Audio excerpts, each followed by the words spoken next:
Artificial intelligence രംഗത്ത് സൗദിയുടെ വളർച്ചയെ പ്രശംസിച്ച യുനെസ്കോയുടെ റിപ്പോർട്ട്. നിർമ്മിത ബുദ്ധി രംഗത്തെ വനിതാ ശാസ്ത്രീകരണം, നിർമ്മിത ബുദ്ധിയുടെ കൃത്യമായ ഉപയോഗം എന്നിവയും റിപ്പോർട്ടിൽ പ്രത്യേകം പരാമർശിക്കുന്നുണ്ട്.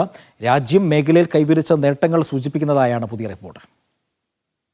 കൃത്രിമ ബുദ്ധി കഴിവ് അളക്കുന്നതിനുള്ള റാഡിനെസ് അസസ്മെന്റ് മെത്തഡോളജി പദ്ധതിയുടെ ഭാഗമായാണ് യുനെസ്കോയുടെ റിപ്പോർട്ട്. സൗദി അറേബ്യയുടെ ഈ മേഖലയിലെ മുന്നേറ്റങ്ങളെ ആഗോള മാതൃക എന്നാണ് റിപ്പോർട്ടിൽ വിലയിരുത്തുന്നത്.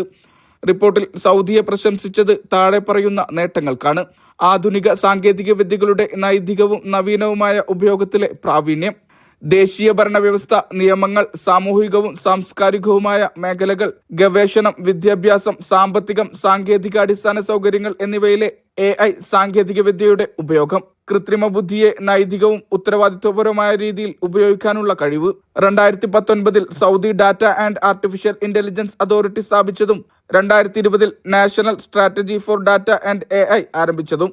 ആർട്ടിഫിഷ്യൽ ഇന്റലിജൻസ് രംഗത്ത് വനിതാ ശാക്തീകരണം എന്നിവയാണ് പ്രത്യേക പ്രശംസക്ക് അർഹമായത്.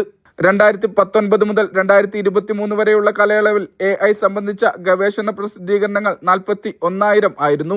എന്നാൽ നിലവിൽ 10,500 ഉയർന്നതായും റിപ്പോർട്ടിൽ പറയുന്നുണ്ട്. Mishal Cherpulassery, media 1, Riyadh.